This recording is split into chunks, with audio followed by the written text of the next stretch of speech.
PSOEren gobernuaren ekintza politikoa zein izango den ikusteko dago, baina oraingoz behintzat esan beharra dago, mediatikoki behintzat emankorri izaten ari dela. Maxim Huerta ministroak dimititu egin du. Errugabetasuna defendatu du, baina kultura ezeren gainetik maite duela esanaz alde egin du. Tira, aurretik ere beste motibo batzuengatik ere izan da albiste Pedro Sánchezen gobernua. Europako gobernu feministena dela esan izan da, baina guk gobernu feminista bat zerrote den, estatu feminista bat zerrote den galdetu diogu gure buruari, eta horri erantzuteko gaurkoan gurera gonbidatu ditugu Ainhoa Etxaide eta Jule Goikoetxea.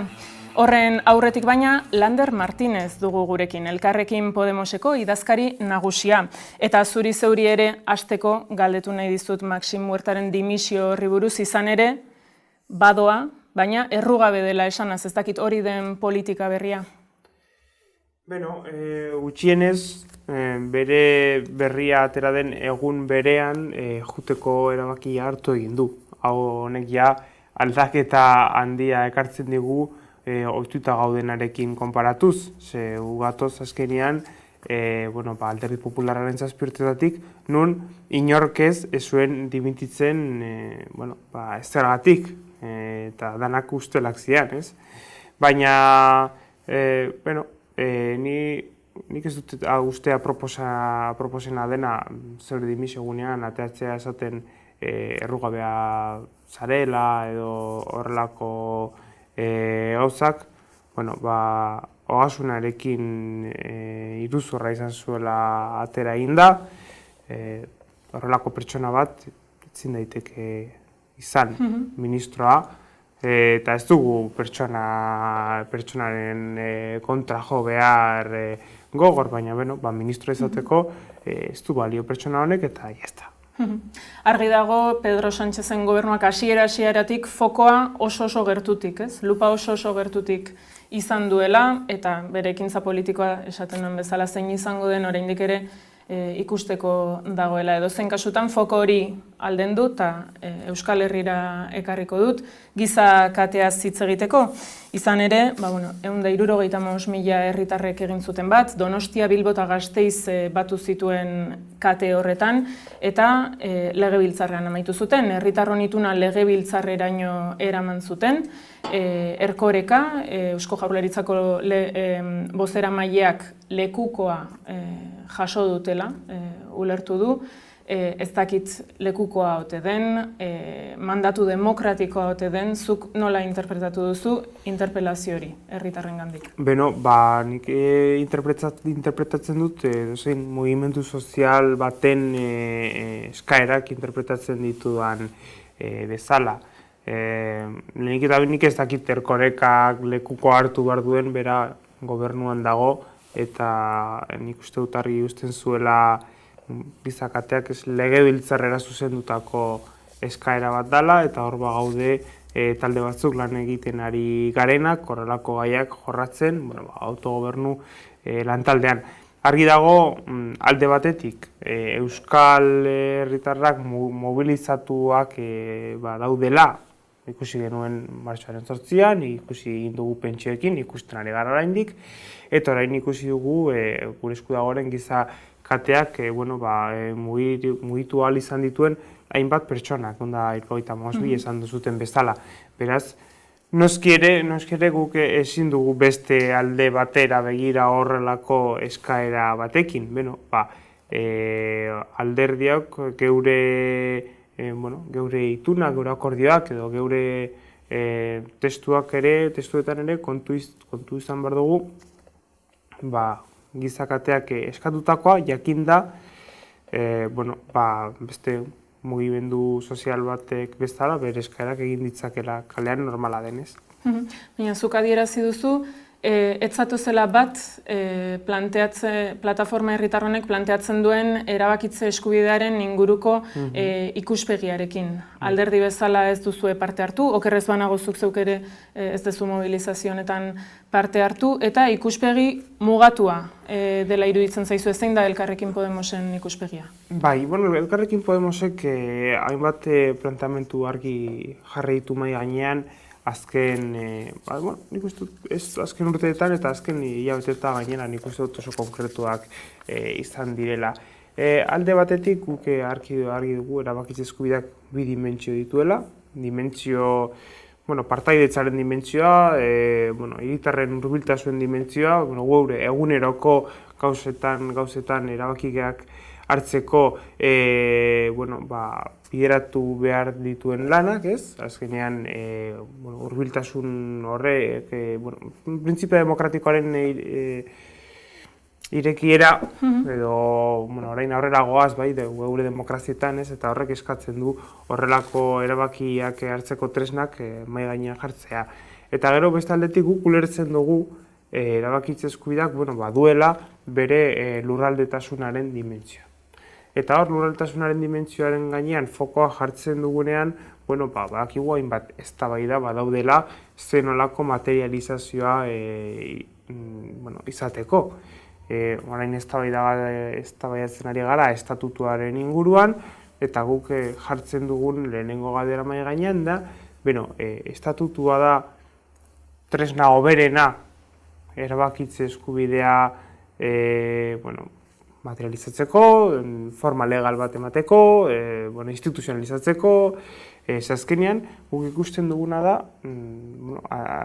guk tresna konkretu bat jarri dugun alderdi bakarra garela, hau da, argitasun lege bat, lehenengo itunduta Euskadin, eta erabakitze eskubidea aldebikoa eta legala sortu ahal duena.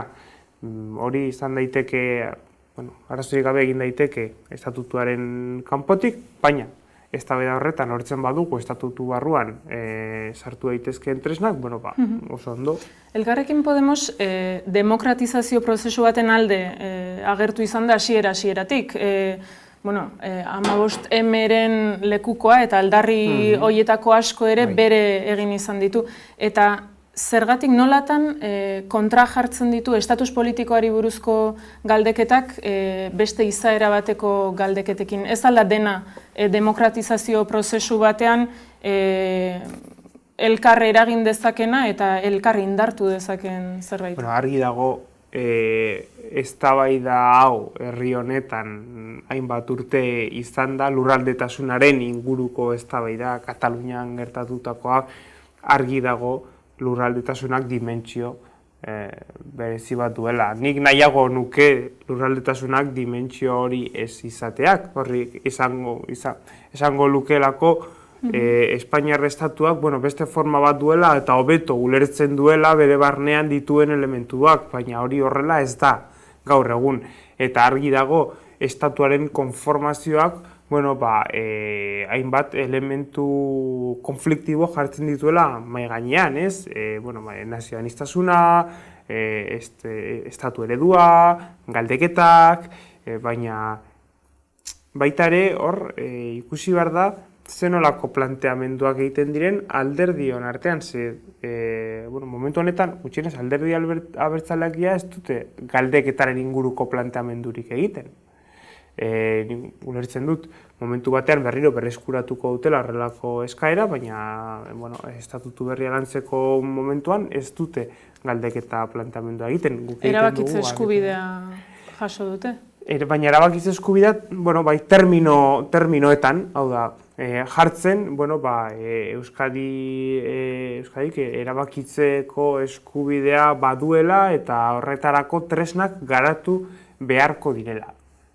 Egia da, hor, badagoela argi eta garbi jarrita paperean intentzio politiko bat, baina ez dago tresna definitutako bat. Eta, jartzen diren tresna batzuk, nik uste dut, momentu honetan konfliktikoakoak izan daitezkeela.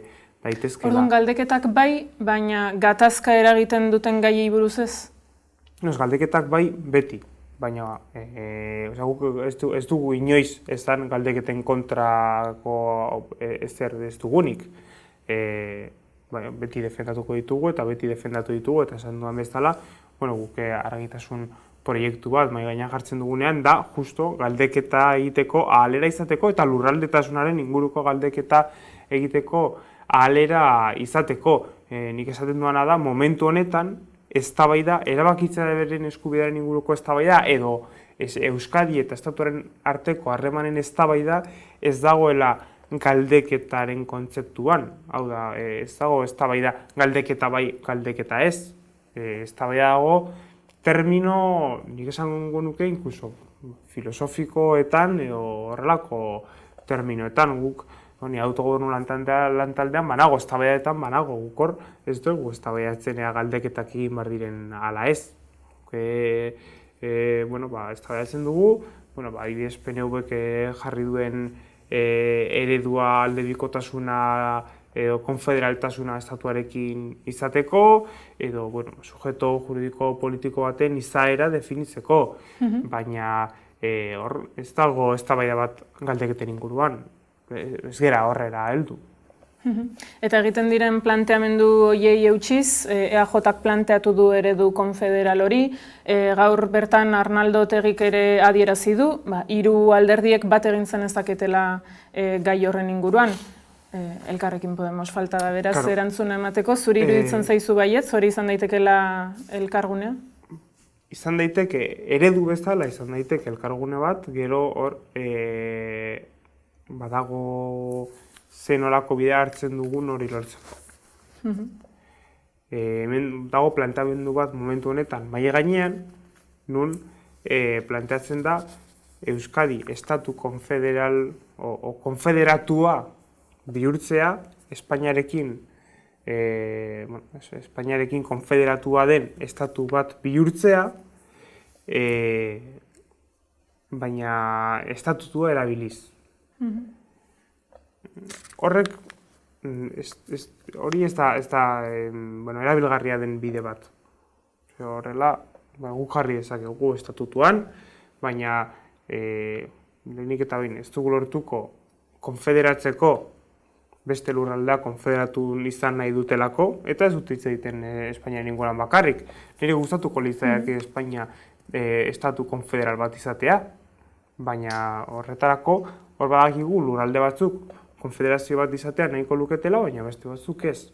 Al final, konfederazioak baten dizu autonomia bat eta harreman eredu bat beste lurralde egin. Kontua da zuk gai hau estatutu berritik kanpo nahi duzuela, nolabait esanaz, hori ez dago gure esku, ez? Guk estatutuan idazten dugula, gero azken hitza ez daukagu guk, baina estatutua da Araba, Bizkai eta Gipuzkoan izan dezakegun tresna bat, ez dakit bakarra, baina estatutua ez dena zer da? Espainiaren zain egotea?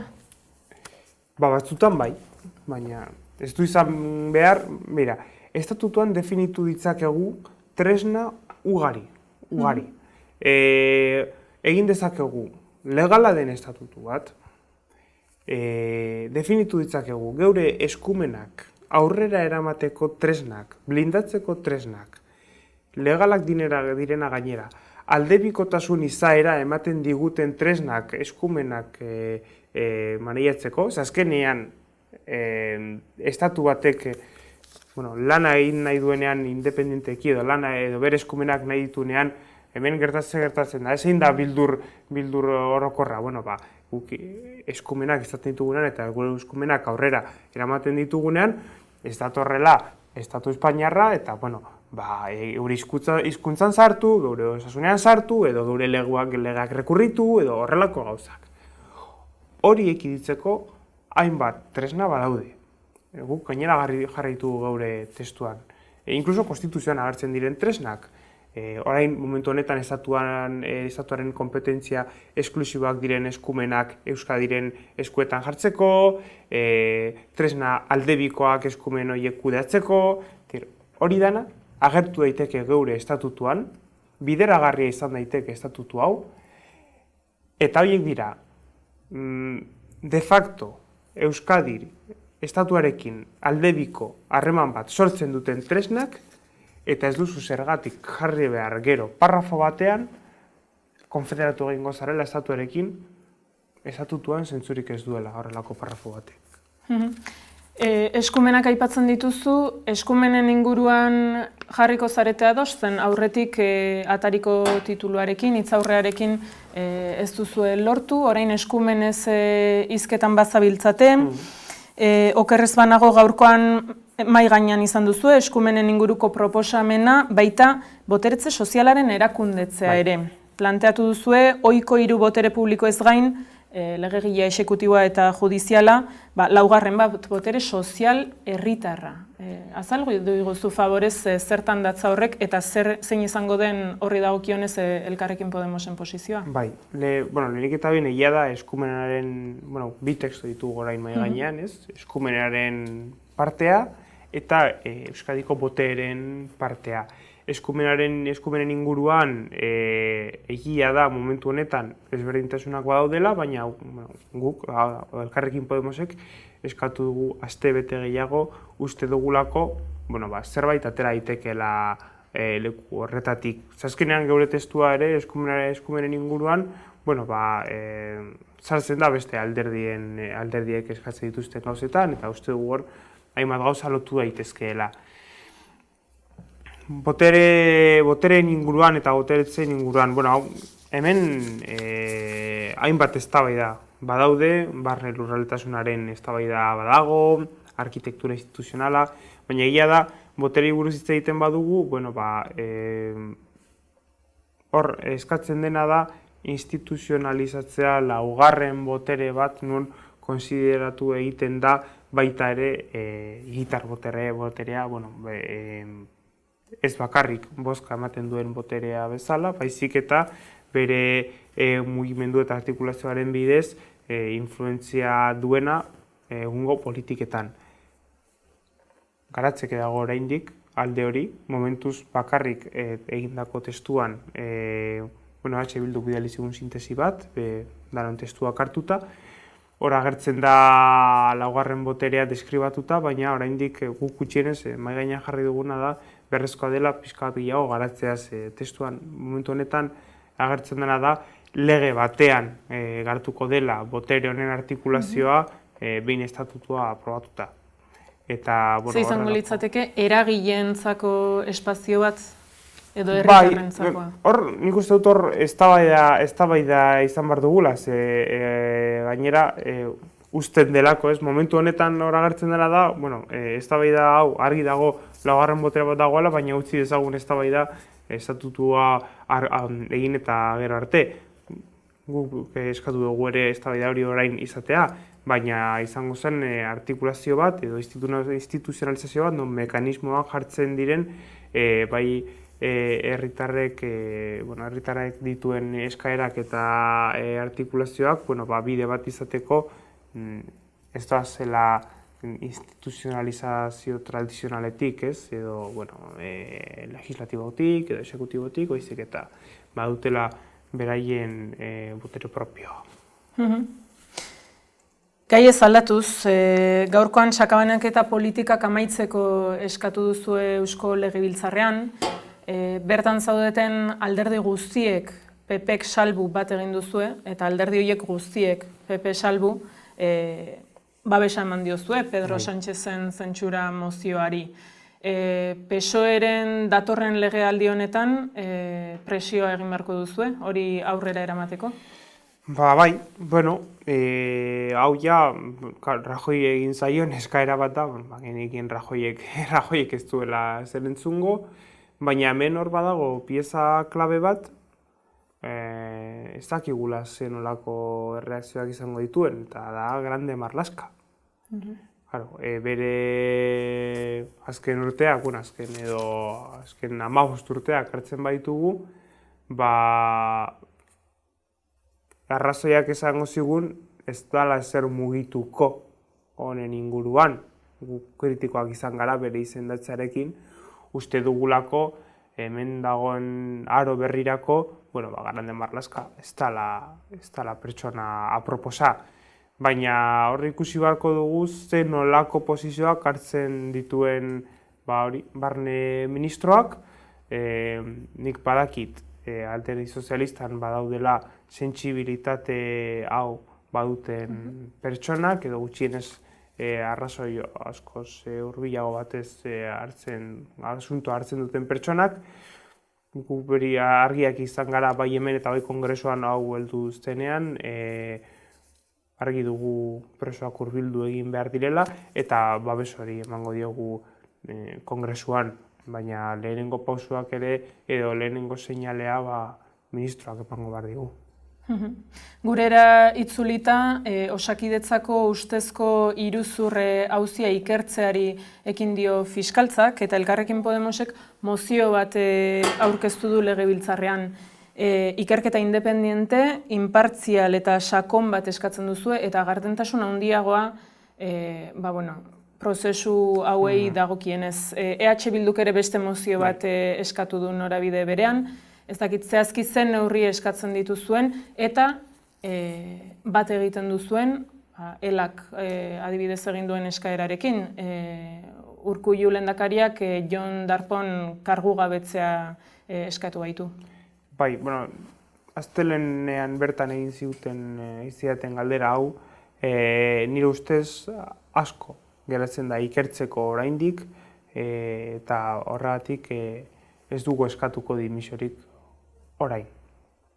Nahi dugulako lan sakona egin, oraindik geratzen dira bi agerraldi, Osakidetzako zuzendariaren agerraldia geratzen da legebiltzarrean, eta ahots asko daude entzuteko. Egia da, Darpón sailburuak ez duela aktitude hobea izan arazo honi heltzeko, eta legebiltzarrean, desde luego, pasaren ostiralean izan genuen eztabaida itxusia izan zen. Nik ez dut uste sailburu batek horrelako hitzak erabili behar dituena oposizioarekin konfrontatzeko. Baina, bere aukera da.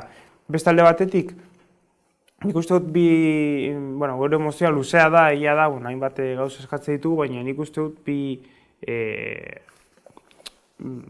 asunto klabe daudela horrez. Lehenik eta behin, ikerketa egitea honen inguruan. Arazoa ez da guk horrelako iruzurra mahai gainean jartzea edo eta sindikatuekin batera gauza hauek ateratzea orain. Arazoa da, denok esaten digutela hau urte askotan betidanik horrela izan dela.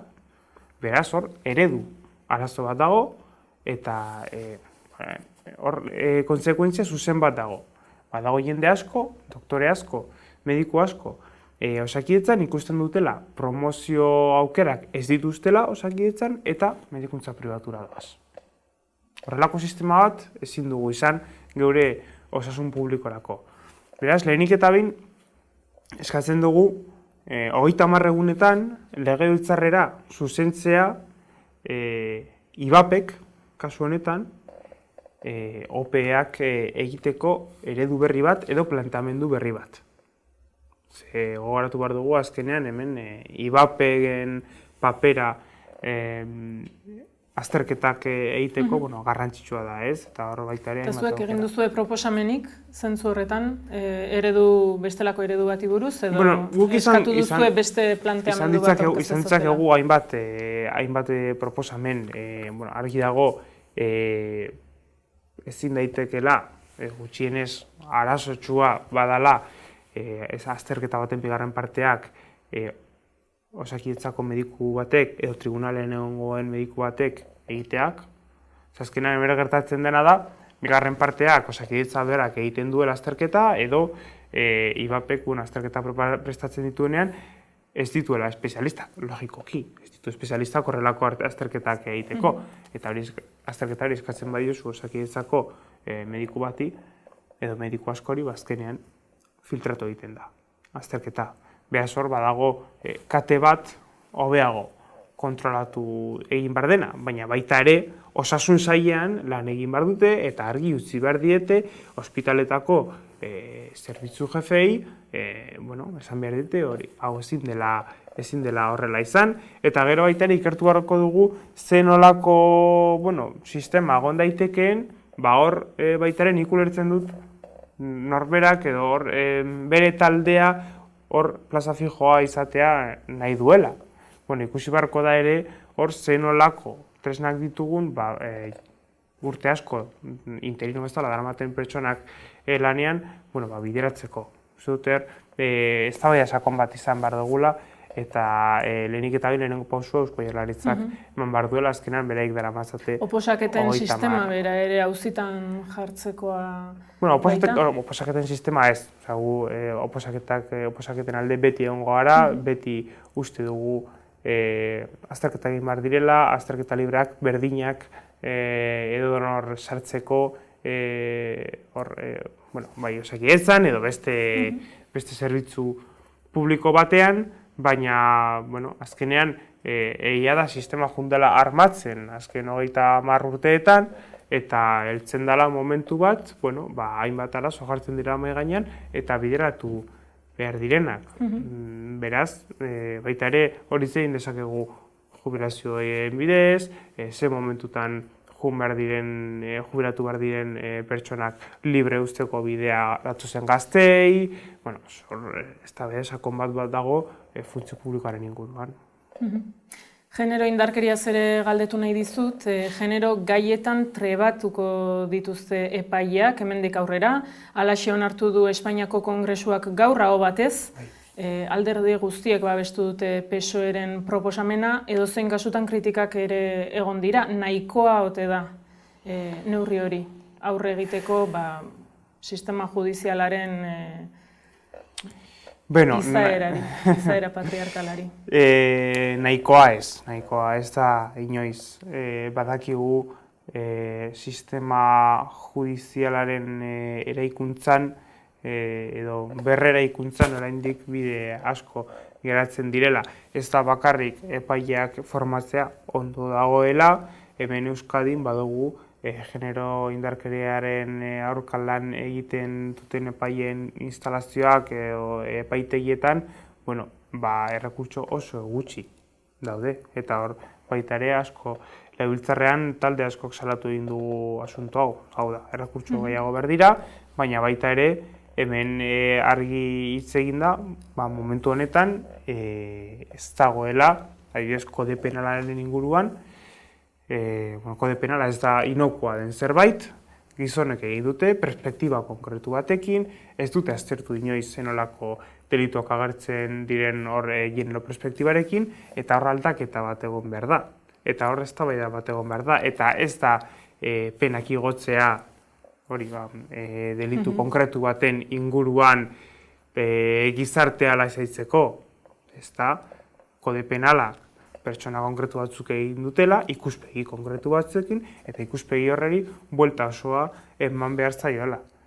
Eta epaileak ere ez direla formakuntza eman behar da, baina baita ere barne regulazioan zorrotzakoak izan behar gara epaileekin. Lander Martínez, mila esker, elkarrizketa honetara bidegurutzera etortzagatik. Eskerrik asko. Eta hain justu genero perspektiba hori, edo perspektiba feminista hori daukate, atarikoan aurreratzen dizuen bezala, Ainhoa Etxaide eta Jule Goikotxeak. Eta telebistan, holako gauzak magia moduan egin izaten ditugunez, bizpahiru segundutan haiekin izango naiz, solasaldian.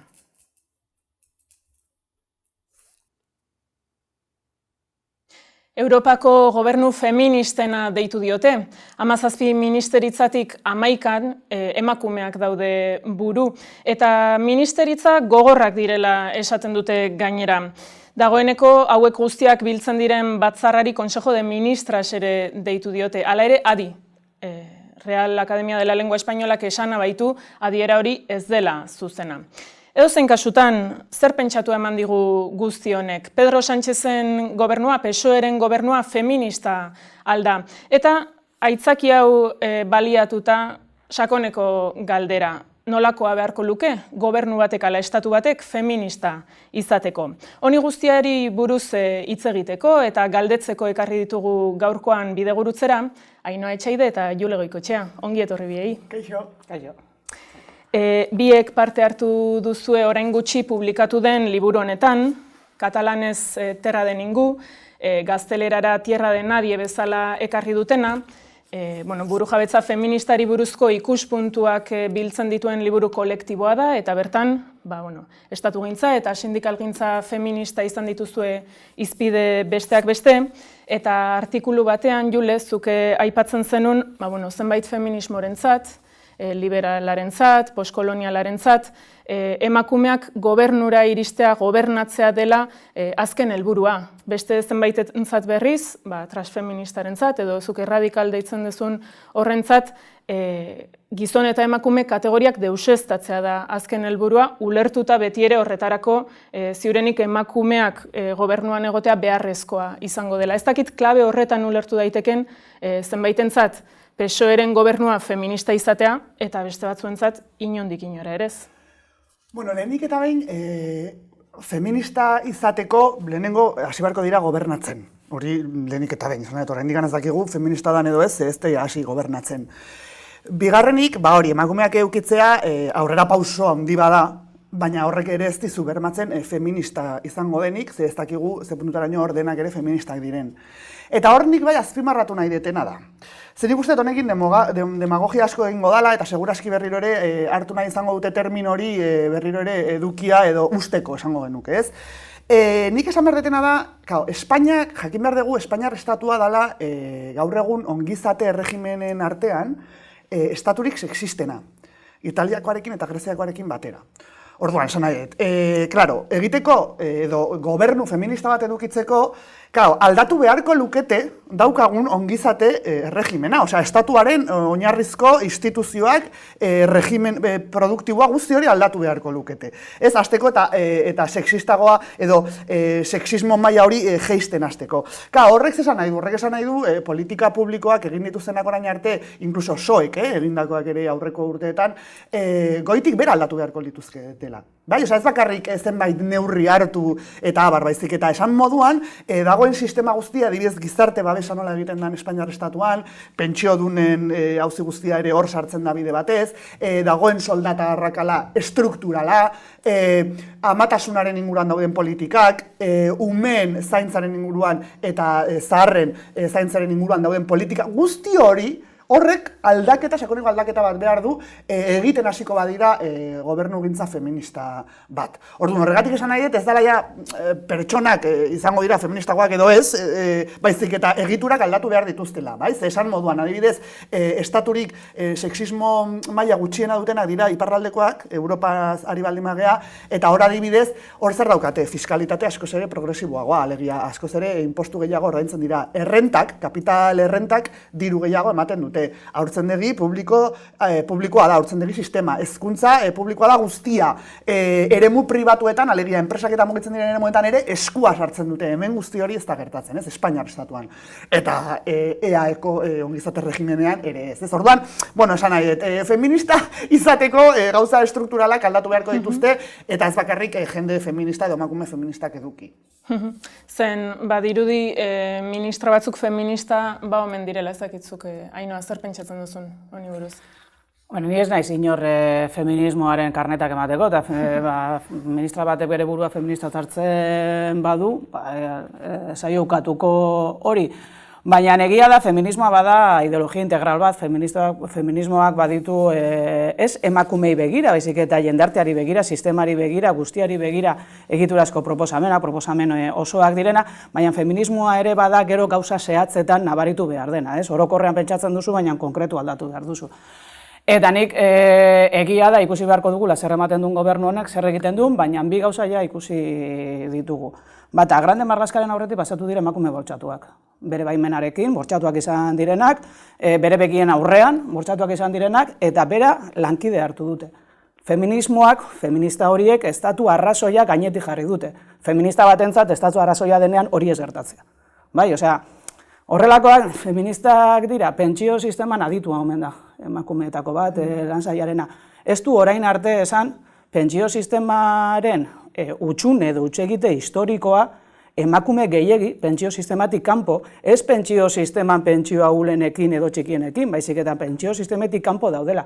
Hori aldatuko badu, Julek ondo esan bezala, egiturazko aldaketak egin beharko dira. Zu esan dezakezu, sartzen dezarenean, aizu, nik egun batetik bestera ezin den mundu aldatu. Baina, klaro, feminista bazara, espero duzun gutxiena da, emakumeentzat hain erabakigarriak diren gauzen gaineak zerbait esatea. Eta horiek ez dute zer esan, ez? Beraz, ikusiko dugu zer egiten duten, baina niretzat ez da hori ez, gobernu feminista bat. Nik gainera, nekez feminista batek osatzen du gobernu feminista bat, badakigulako ze zaila den hori, gizon batek egingo dunik, begira nik ere zalantzak ditut. Eta gero ja iduritzen zait Europako gobernurik feministena, baita Europan gobernu feministarik egongo balira bezala. Nik uste emakumeak oldartu egin gara, martxoaren 8an oldartu egin gara, feminismoak, mugimendu feministak eman digu emakumeria askori oldartzeko aukera, eta sistemak hori irentsi egin behar du, hori indargabetu egin behar du, ez? Eta Zara kamisetak ateratzen ditu, Iberdrolak morez pintatzen du edo argiztatzen du bere dorre ditxosozkoa martxoaren 8ak, eta Zapatero, ni beste gaikoa naiz, Sánchezek emakumez osatuko gobernu bat egin du, eta erabiliko da feminismoa jipoitzeko esanez, feminismoa hori dela. Feminismoa ez da guztia, feminismoa ez da dena, feminismoa gauza batzuk da, eta hori ez da feminismoa. Apropiazioa beraz.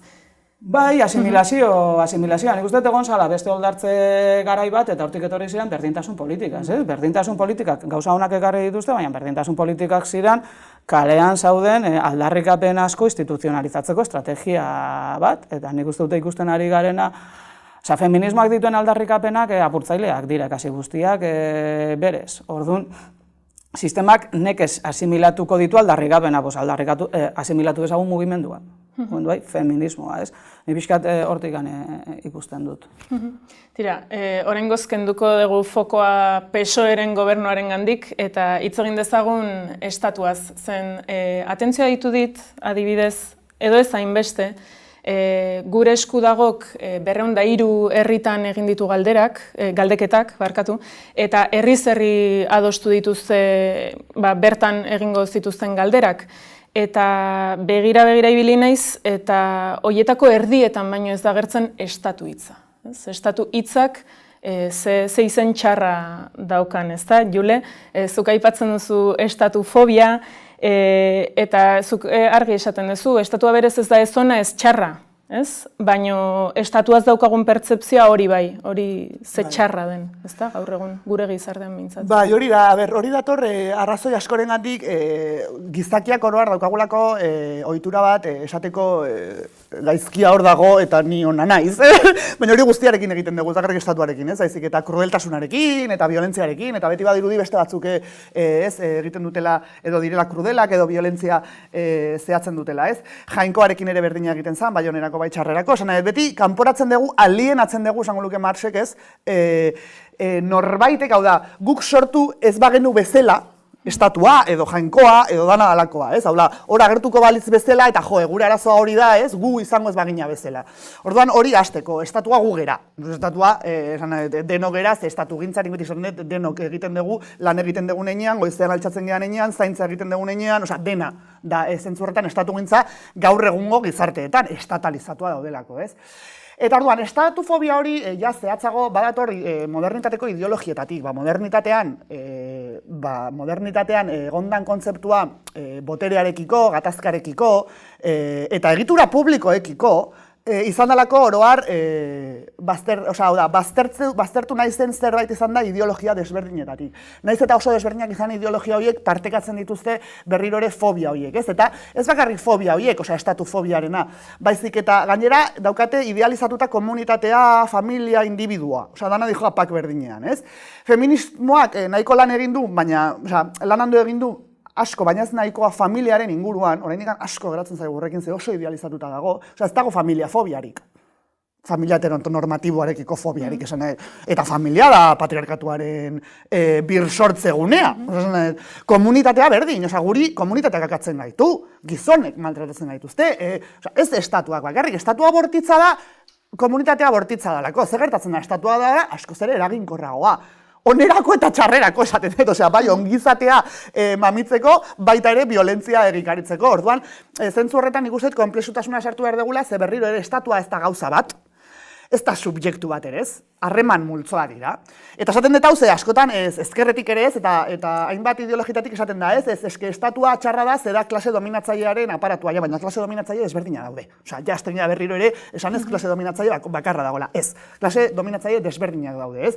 Eta orduan berriro ere, praktika multzo bat bezala ikusi behar dugu, estrategien egiturak eta ahalbidetzen duen zerbait bezala ikusi behar dugu, eta batez ere egin behar duguna nik uste ikuspuntu feministatik da estatua erlazionatu publikotasunarekin. Osea, egitura publikoarekin komunaren ideologia guztiarekin eta pixkanaka apurtzen jun publikoa eta komuna den diferentzia hori. Ze horrek ere, hori ere liberalismotik dator, bai publiko-pribatua eta orduan guk egin behar duguna da uztartu komunaren kontzeptua, autogestioaren kontzeptua, estatuaren kontzeptuarekin. Ez, alegia, guna ditugu egitura publiko batzuk ahalbidetuko digutenak autogestioa egiten, ahalduntzen, eta abar, ez? Eta, bueno, eta gero estatu gintza feministan esaten dugun guzti hori, ez? Baina bai, estatuarena oso garrantzitsua da eta berriro ere, ideologia neoliberalak bestela irabaztuko du. Ze, klaro, ezkerra askotan estatufobia hori mahai gainean jartzerakoan zer egiten du? Egiten du originala kopiatu, eta orduan azkenean jarneak zer egiten du? Originala bozkatu. Bai? Eta orduan estaturik ez baldin badezu nahi, naziorik ere ez, hemen ez, Euskal Herrian, baina oroar ere ezkerretik nazioaren kontra, kosmopolitanismo guzti hori, ja estatuak zertarako, ja mundu global gatean bizigera, bla, bla, bla, bla, bla. Ja, baina estatuak bazpa ere ez dira esagertzen eta geroz eta estatu gehiago daude. Zain dela 15 urte, 180 ziren eta gaur egun 200. Osea, orduan, guzti horretarako nik uste dut feminismotik prest egon behar gala eta noski Euskal Herriko mugimendu feministan zehazki. Eta zentzu horretan zuk nola baiteko aitortza egiten duzu, bereziki emakumei begira, azken hamarkadetan lortutako zerbitzu publikoek emakumeak ahalduntzea lagundu dutela. Baina egia da, era berean txanponaren beste aldean dagoela azken urteotan ongizate estatu delako hori, gainbera etortzen ari dela, ez? Eta ez dakit zentzu horretan, gaur egun ezagutzen dugun estatu eredu hori erreformatu daiteken eta egin daiteken sozialago eta feministago, edo hautsi behar den. Nik uste dut, gaur egun ezagutzen dugun estatuak sistema bat, bai, ziurtatzen du, edo da sistema bat aurrera ateratzeko, eta beraz, sistema aldatu behar aldatzeak, estatu eredu berri batera eraman behar gaitu bat edo bat. Baina nipi gauza esango dituzke, bata, aldaketa horretan, gaur eguneko estatuetan badaude margenak jendearen bizitza hobetzeko, eta nik ez nituzke margen horiek mespretxatuko uste, ardura eta erantzunkizun oso erabili behar direla. Hau da, hemen Euskal Herrian instituzioak oso ahalmen mugatua dute, baina ahalmen mugatu horietan aurrekontuak egite dituzte, eta aurrekontu horiakin zaindu dezakete jendea, edo zaindu dezakete patronala. Orduan, zuk benetan sistema aldatu nahi baduzu, eta sistema hau errotik aldatu nahi baduzu egia da apurtu egin behar duzula, baina horrek ez du kentzen, hobetu egin behar direla gauza, jende asko dagolako oso gaizki pasatzen ari dela, zuk ondo esan bezala, ongizate eredua ezagutzen den bezala, deusestatzen ari direlako hori batetik, eta bestea, apurketa bai ala ez baino da, nun edo nola egiten deguna, perketa hori edo nola egiten degun eraldaketa hori, eta adibide bat jarriko dut. 1080ko pentsioak aitortzea, horiek, ez da berez apurtzailea, edo ez da, de hecho, kanpoan uzten ditu sistemak dituen utxuna, pentsio sistemak dituen utxunea. Baina momentu honetan, 1080 horiek aitortze apurtzailea da guztiz. Apurtu egiten du, pentsio sistema publikoarekin egiten ari direna, hartu duen joera, eta goitik bera aldatzen du pentsionisten egoera. Beraz, apurtu behar da estatu honekin bai. Nire ustez, plantamentu apurtzaileak egin behar dira, apurketa bat behar da, baina horrek ez du esan nahi, egun bateraino iritsiko garela horrela, eta beste egun batean, bestakize sistema egingo duguna. Osea, apurketa hori egingo da, apurketa elementuak sartzen ditugulako, eta daude, uste dugu, baina aldarrikapen zehatzagoetan. 1200eko soldata, oinarrizko soldata, apurtzailea da, porque momentu honetan lan munduan dagoen tendentzia goitik bera aldatuko lukelako, eta goitik bera aldatu hainbaten edo askoren egoera, ez? Beraz, bai apurtu behar da, baina apurketa hori urratsez urrats egin daiteke, mespretxatu gabe, urrats bakoitza, reforma txiki bat izango dela, baina reforma bat beste norabide batean. Nik ez dudana sinisten da, sistema hau pixkat reformatuz, makillatuz edo, herriak egiten dituen aldarrikapenak beteko direnik, horretan ez dut sinisten. Bai, nik guztiz ados nago, eta hemen askotan galdera da, zer da apurtzailea? Ez? Zer, klaro, askotan, hau esaten ez, askotan, hor sartzen da eduki pixka patriarkala, ez? Segun nork egiten duen zer apurtzailea eta segun nork egiten duen zer ez da apurtzailea, ez? Eta nola dinamika honekin, laugarren olatu feministan gaude, eta orduan ja ikasi dugu daukagu genealogia bat, ez? Ze feministak egiten duten askotan ez apurtzailea da, edo burgesak zeate, edo langile klasea zatitzen dezute, edo sana ez? Orduan, apurtzailea bakarrik sujetu politiko zehatz bat, normalean gizona eta zuria, ez? Egiten duena, ez? Orduan, hori, hasteko. Zeneri oso apurtzailea iruditzen zait adibidez, gizonek esatea ez direla lanera jungo, geldituko direla etxean aurrak zaintzen, ez eta sistema patriarkal honetan egon eta neoliberal honetan egon hori apurtzailea da, ez? Eta horrelako berak esan dituen neurri, Inuak esan dituen neurri pila bat dira apurtzaileak, ez? Orduan nik uste berriro ere guk jarri behar diogula edukia apurtzailea zer den edo ez bestela, berriro ere sartu egiten digute. Eta bigarrenik, ez eka, zer esan nahi du zerbaitekin dena haustu edo apurtu eta berriz hasi. Hori ez da inoiz gertatu historian, historia ezin da batean danak akatu dena eta zerotik hasi. Hori ezin da egin. Hori ezin da egin eta gainera hori jungo litzateke gure printzipioen kontra ere, esan moduan. Hor daude ahulak direnak, gu baina askoz ere ahulagoa direnak, eta hoiei gure planteamendu hauek askotan de edo ez apurtzailea, edo ez die zertarako balio. Behar dutena da, hori, edo pentsio duin bat, edo hile amaierara iristeko, ez dakizen bat, 200 euro gehiago, eta hori beraientzako askotan apurtzailea da. Ni atzego nintzen, lagun batekin Donostia, kolonbiarra da, kolonbiatik etorri zen orain dela 15 urte, berak farmazia ikasi zuen, hemen dago zaintzan, residentzietan, zaintzan, eta geratzen zaiona bere gastuetarako dira 60 euro. Eta esaten du, superpozik nago, begira nola iritsi dira, 60 euro. Emakume horrentzako, 200 euro gehiago dira pasada bat, ez? Hori esan da, horrek ez du zen nahi, paraleloki, eta hori dira borroka politikoak, zuk egiten dezuna da gauza bada taktikak eta estrategiak zehatzak, eta gero beste gauza bada plangintza eta zure zerumuga, ez? Hau da, noruntz jun nahi dugun, ez? Eta orduan, hor planteamendu estrukturalak guztiz aldatzaileak, ez zentzutan, estrukturalki eraldatzaileak direnak planteatzen direla. Baina berriro hori aurrera eramateko, askotan pausuz pausu egin behar da, ez? Hori da kontua, horregatik nik uste askotan inkluso diskurtso bat izan daitekeela apurtzailea, ez? Edo perspektiba berri bat, edo inkluso jende berria jasartzea, berdin zait, seminario edo mintegi batean, nahiz eta zu egon sistema horren barruan, ekartzea emakume desberdinak, perfil desberdinak, askotan oso apurtzailea, ez? Orduan, ardezagun kontuan gauza txikiak, ze oso patriarkatoren ideologiarena ere bada, beti gauza handiak, ankontezimendu hoiei ematea garrantzia, ez? Da noiz gertatu gara, eta ez ematea garrantzia egunero bazkaria prestatzen duten hoiei, ez? Eta hau guztira aplikatuta. Eta markatu, baina Julek jarraituz. Nire ustez, apurtzailea badaude aldarrikapen asko reformista hartzen direla, ez dakit, badakizu, sartzen garen horrelako ez da beda, apurtzailea da aldarrikapen horiek emakume guztien gana iristea eskatzen duzun momentutik. Lehen esan da, 1.080 pentsioa, alda, zuk ja emakume guztiei, pentsio sistematik kanpo dauden emakume guztioi aitortzen baduzu, apurtu duzu. Urkulluk esan zuen aldarrikapen hori ez da sisteman sartzen. Berak esan zuen ino, bere ustez arazoa, beraz gu gara edo pentsionistak dira, ez arazoa da sistema, hori bilatzen dugu sistema aldatzea, ez? Orduan, apurtzailea zer da, orain esan duelako, Julek esan duena, feminismoa da burgesa, ez dakizen bat, egiten diren, gizonek egiten dituzten eta hain aurrerakoia diren aldarrikapen horiek, emakumeen gana ino, iristea, emakume guztiak, izan hemen jaiota edo iristen den momentutikan, edo iristea eskatzen duzun momentutikan, aldarrikapen hori apurtzailea bihurtzen da. Hori ere, kokatzeko.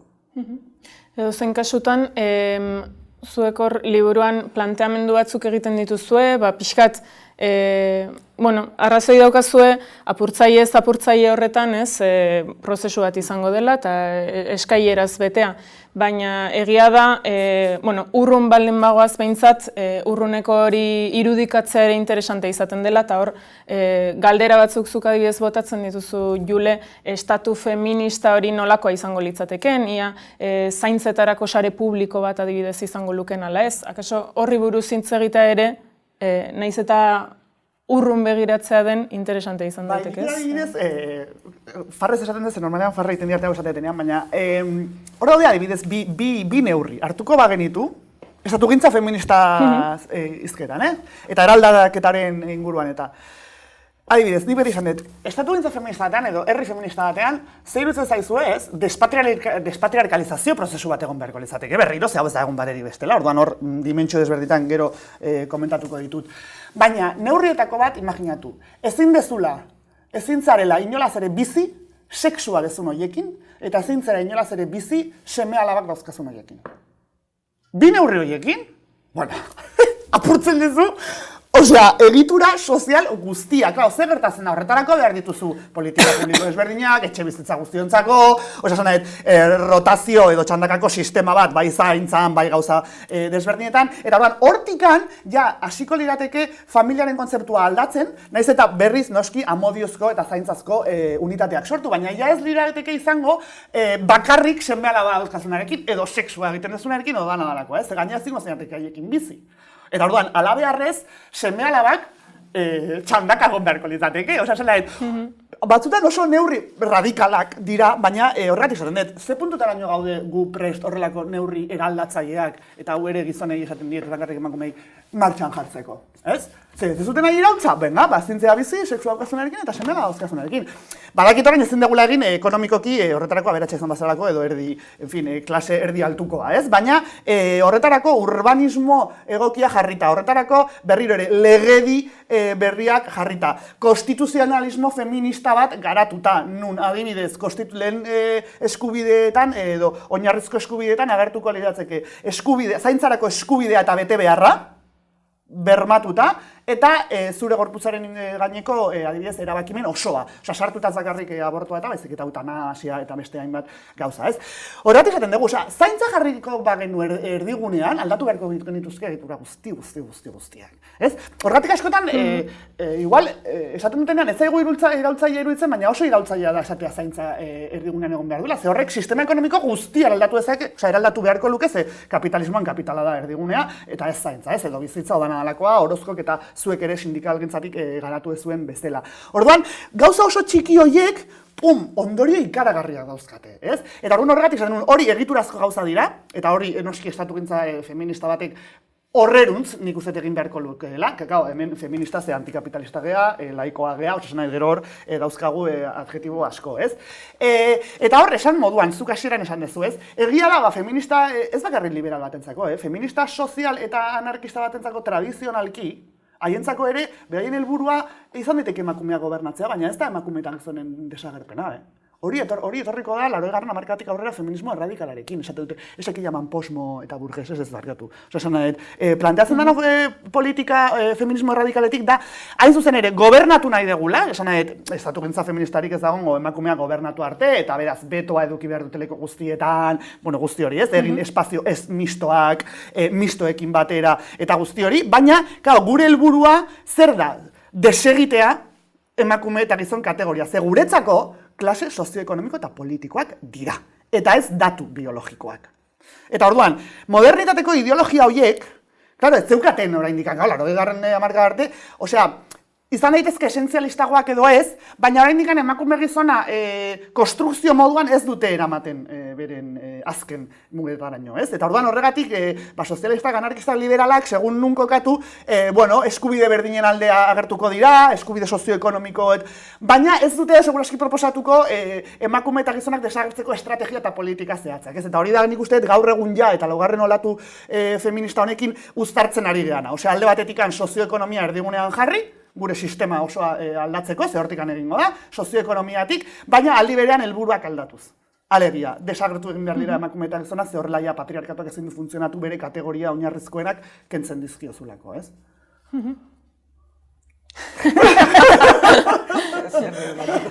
Neurri txikiak aipatzen zituen Julek, Claro, nik uste badagoela joera bat eta ere badauka logika, ez? Eta ikusten dugu horrelako euskal estatu feminista bat, ikusi dezakegu, urruti oraindik etorkizuneko gauza bat, orduan pentsatzen dugu, euskal estatu feminista baten eztabaida ere urrutikoa dela, zun nospait iritsi nahi baduzu eztabaida horiek orain egin behar dira.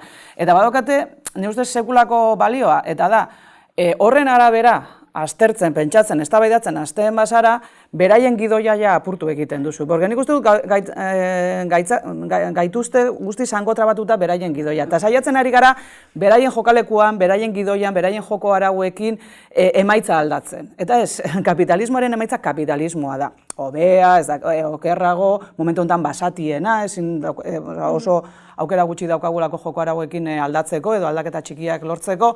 Orduan, edo gidoi berri bat egiten dugu. Eta gidoi berria da gauza horietan pentsatzen hastea, eta gauza horiek gaurko baldintzetan, gaurko egoera nola borrokatuko ditugun asmatzea, edo bestela ez dago bidea egiteko. Nik uste dut, egia dela denbora asko beharko dugula Euskal Estatu feminista bat eraikitzeko, baina orain da horren alde egiteko momentua. Eta orain da horren alde egingo badugu horrek eskatzen duen gidoia egiteko. Eta beraz, kontua ez da geuk gure azterketetan ikusten badugu aztertzen dugu.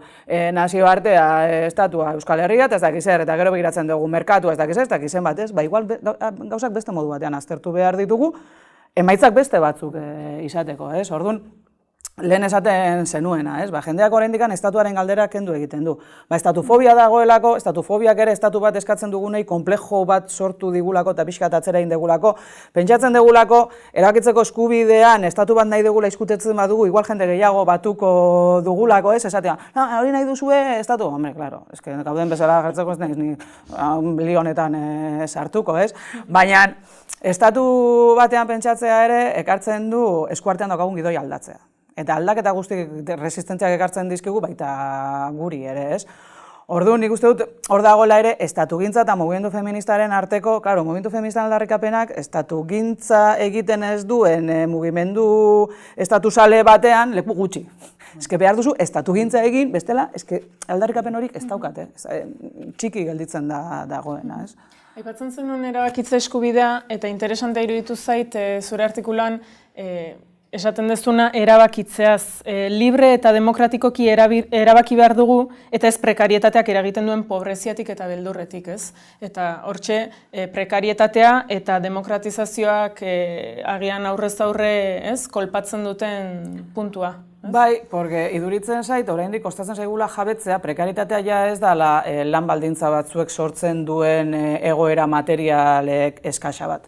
Bai, kolektibo batzuei, sektore batzuei edo jendartearen zati bati eragiten duena. Prekaritatea da sistema hau ardazten duena edo gaurko eredu hau ardazten duena momentu hontan eta modu prekario batean bizi gara. Batetik, baliabide material geroz eta gutxiago daudelako langileen herriaren esku, ez? Beraiek geroz eta gehiago dituztelako. Baina bestetikan ere, guzti hori onartzeko kendu egin dizkigutelako, lehen bagenituen helduleku asko, gelditzen da familia, guztiz lesto, gelditzen dire helduleku gutxi. Adibidez, jarraitzen dute familietan salaro fijoa, baina krisiak erakutsi du jendeari hori egun batetik bestela galduko duzula, eta horrek beldur bat sortzen du. Bai, osea, prekarietatea da dominazio sistema bat, prekarietatea da ja bizi eredu bat finkatzen ari dena, eta ni asko amorratzen dit edo kezkatzen dit prekarietatea gure azterketa politikoen oinarrizko elementu batez izatea. Prekarietateak aldatzen dituelako baldintzak, subjektiboak, objektiboak edozein helburu politiko lortzeko. Orduan, herri bat, prekaritatean itok, ez dut esango itok, ez dut bai tragikoa jarri nahi. Baina prekarioan dagoen pertsona batek ze erabakitzeko eskubidea du. Ez duzu zabor kontratu bati ezetz esateko aukerarik. Beraz, ze aukera duzu benetan erabakitzeko. Bazterketa sozialean dagoen jende guzti hori, benetan parte hartzen du gure dinamika politikoetan, parte hartzen du bizitza politikoan.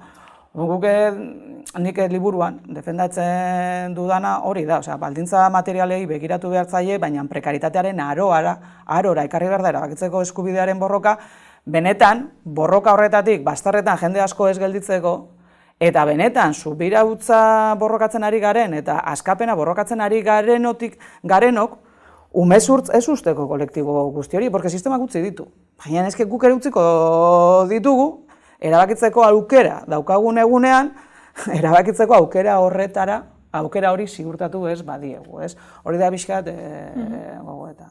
Hori, superinteresgarria da, ze hori da, liburuan ere jarratzen, liburu honetan pixkat igual, baina demokraziaren privatizazioan, bai, gainera ez ni bakarrik autore gehiagok ere hortikan pixka doaz, eta nik uste hemendikan aurrera hori da garatu behar deguna, alegia eskubidea bai, baina gaitasuna dago nahi deguna. Osea, ez esan dezuna. Ze eragitzeko eskubidea, baina gaitasunik ez duen maukazu, eskubidea edukita ere berdin du. Esan nahi, ze azkenean, zer esan nahi dugu erabakitzeko eskubidearekin? Kau, eskera mamar dugu materialki, kontzeptu hori jetxi egin behar dugu, ez da bozka bat bakarrik. Kasu honetan, eta bai, atxikitzen digulako erreferendum bat egitearen aldeko, en fin, eskubide hori izateari, baina claro, eske erabakitzeko eskubidea materiala, osea da zure gorputza, eta gorputza burua sartuta ere, dana, ze gaitasun dauzkazu zu. Ze informazio, ze baliabide, kudeatzeko jasotzen duzun informazio guzti hori, askotan ez gara konturatzen, baina prekarietatea da ekonomikoki eta ez bakarrik ekonomikoki prekarioa den zerbait, baizik eta politikoki prekarioa den zerbait. Eta esan duena bizimodu bada, osea prekarietasuna ez da bakarrik soldata txiki daukazula, da ez dakizula zer gertatu zure bizitzarekin. Ez? Eta orduan, claro, inseguritate hori asko oztopatzen du guztiz, ez? Baina berriro ere, zergatik bir sortzen da behin eta berriz naiz eta hezkuntza publikoa eduki, naiz eta hainbat baliabide jarri azkenean klase sozial desberdinen kapital desberdinak. Ze hori aztertu behar dena, ze bat da kapital ekonomikoa, baina beste da kapital kulturala, esaten duguna. Eta kapital kulturala da ze baliabide dituzunzuk informazio gizarte batean ez izateko analfabeto bat. Eta hori oso garrantzitsua da, ze daukagun arazoetariko bat pobreziarekin eta muturreko pobreziarekin da informazio falta, osea ez da bakarrik materialki soldata, baizik eta analfabetoak direla. Ze utzi ditugu, baztertu ditugu sistematik, ez dut esan intentzioarekin, batzuk noski baietz, obviamente, eskumak eta fin, baina ez intentzionalki ez, baizik eta hor bazterretan gelditzearena, zera egiten du, lehen gertatzen ez zen zerbait, eta gaur ikusten dugu hori internetarekin. Osea, lehen etzen duen behar interneta, gaur egun interneta erabiltzen ez dalmakizu analfabeto funtzional bazea. Analfabeto funtzional bazea. Eta ikusten badugu nola pobrezia erlazionatzen den internet eukitzarekin edo ez, sare sozialetan ibiltzarekin edo ez. Eske guzti hori dago erlazionatu, erratik esaten zuen nahi noako sondo, ez? Osea, prekarietatearen ez da ekonomia bakarrik, osea da, bizi modu oso bat, eta hori geroz eta zailagoa izango da, ez bakarrik geroz eta gehiago prekarizatzen delako, baizik eta prekarizazio horrek dimentsio geroz eta gehiago dauzkalako, ez? Eta horretik esan dut, erabatala teknologikoa eta digitala, eta orduan guztietara egon behar delako. Zergatik, ze nik uste dut, eto izan daiteke etorkizunean, eta espero ez dut epe motzera, adibidez, erabili alizango dala teknologia, naiz eta ez izan, imaginatu, kapital ekonomiko handia, baina zuk kapaz izatea, zure gizataldea, zure auzoa, ez? Erabiltzea teknologia, sujetu politiko eta iraultzaile bezala ere aritzeko, ez? Eta horregatik guk orain ez dugu sartzen, baina ziberespazioarena, hackerrena, esan hor dator mundu berri oso bat, oraindikan ez deguna guztiz integratu esango genuke prekarietatearen diskurtsoan eta pobreziaren diskurtsoan, eta berriro ere oso erlazionatuta dagoelako dagoena analfabetismo digital horrekin, eta ezagutzaren kontrolaz izatearekin eta informazioaz kontrolatzearekin, ez? Eta berriro ere horregatik nahi duten oski hezkuntza privatizatu, unibertsitatea privatizatzen ari da, esan nahi dauzkagun gaur egun baliabide guztiak ari dira privatizatzen, eta helburuetako bat noski hori da, eskumak hori oso ondo daki, informazio hori gabe eta baliabide gabe, askoz ere zailagoa izango dela, zuk horri buelta ematea, eta ez bakarrik soldataren arabera, ez? Eta sindikalgintza berriak horri buruz ere izango du zer esana, zen bazterrean egon diren horiek sindikalgintzak ere klasikoki bazterrean izan ditu. Nik uste badela, utxune, egite edo zailtasun, bakoitzak kalifikatzen du nahi duen bezala, historiko bat, momentu honetan dimentsio berri bat hartu duena. Osea, lehen zan, langile horiekin zenuen zor bat, orain da zure biziraupenarako ardatzetako bat, edo sindikatuok asmatzen dugu prekaritatearen aroan, prekaritatearen kontra borrokatzen, eta horrek esan nahi du onartu behar duzula sujetoa oso komplexua dela, sujetoa oso anitza dela, baldintza oso kaskarretan dagoela, ni beti jartzen diet adibide berdin. Jendea ez da mugitzen, begira, langileak bilustu egin gaituzte, bilutxik utzi, eta saiatu dadila edonor, ariketa egiten, jarri dadila bilutxik, atera dadila kalera, eta zer da egiten duen lehenengoa, ez du borrokatzen. Izkutatu egiten zara, babesa bilatzen duzu, osea, bai, eta babes hori, sistemak, estatuak, instituzioak ematen ez badizute, sindikatuak eman beharko dizute babes hori, baina sindikatuak ez ditugu lanabesak babes hori emateko, beraz, sindikatuak ere auzitan jartzen gara. Osea, egoera oso denbora gutxian egin direna da, atzetik ikusten ziren joera asko badakizu, eta argazkia, argazkia atera da, eta geritu zaigu oso argazki bortitza. Orduan, sindikatuak horretara moldatzen gara, edo jai daukagu etorkizunari begira, baina nik uste du direla mugimendu politikoak ere orokorrean horretara mugatu behar garela. Gu gure funtzio bera zalantzan gelditzen delako, baina mugimendu politikoa bere planteamentuen arrakasta jokoan dagoelako, ez? Eta nik ulertzen dut, Euskal Herrira ekartzen badugu, erabakitzeko eskubidea gauza asko dira, ez? Eta momentu honetan badaukagu bataila politiko bat irabazi behar duguna, eta da, estatuekin ze harreman izan nahi dugun, erabaki nahi dugu. Hori da erabakitzeko eskubidearen atal bat, erabakitzeko eskubide bat, eta hori horrek ez du kentzen erabakitzeko eskubidea jendarte bat antolatzeko, demokratizatzeko, aldatzeko, tresna, lanabes bezala, beste eztabaida batzuk ekartzen ditu. Baina benetan, estatuarekin beste harreman bat edo estatu honetatik jun nahi degula, erabakitzea nahi badugu, konturatu behar gara prekarietateak estatuaren eta sistemaren menpe usten zaituela, porque egoera da, inoiz baino prestazio, inoiz baino zerbitzu, inoiz baino sistema sozial, txikiago eta traketxeago daukagu, baina inoiz baino menpeko gehiago daude sistema hori lotuta. Hori galdetzen diozunean, estatuarekin ze harreman edukiko dugun, galdetuko dizutena da, barkatu, ni honek, nerea nola geldituko da, ez? Horregatik gizarte segurantza ekartzearena, horregatik gizarte segurantzaren eredu propioa egitearena, eta hainbat aldarrikapen lortu behar dira. Eske bestela, jendeak ez du libreki erabakiko zer behar duen, erabakiko du bere biziraupenari lotuta. Eta gero, ezin dioguna da leporatu jende hori, eta leporatzen diogu etorkinei ez dakize jarrera dituztela, eta leporatzen diogu, behan gure estrategian ez dugu hori kontutan hartzen, ez dugu hori aintzat hartzen, eta ez dugu behar bezalako erantzunik ematen. Hori da pixka bat, planteatzen dugu. Zerbait erantzteko? Ez, baskurzo izan duena, bai. Ados. Bueno, hori omen esaten du, bera latu. Hortxe uziko dugu orduan eztabaida, honi tiraka segi genezake, baina ordu betera iritsi gara, beraz, eskerrak ematen dizkizuet biei, Ainhoa eta Jule, gurean izategatik. Berriro aguantatzen. Eta nahi duzuen arte. Eta zuei ere, badakizue zuen kasuan, datorren asteazken gauean ere, badaukazuela hitzordua, 11 telebistan, bidegurutzean, gainera denboraldiko azken saioa izango dela. Beraz, hortxe espero zaituztegu. Ondo izan.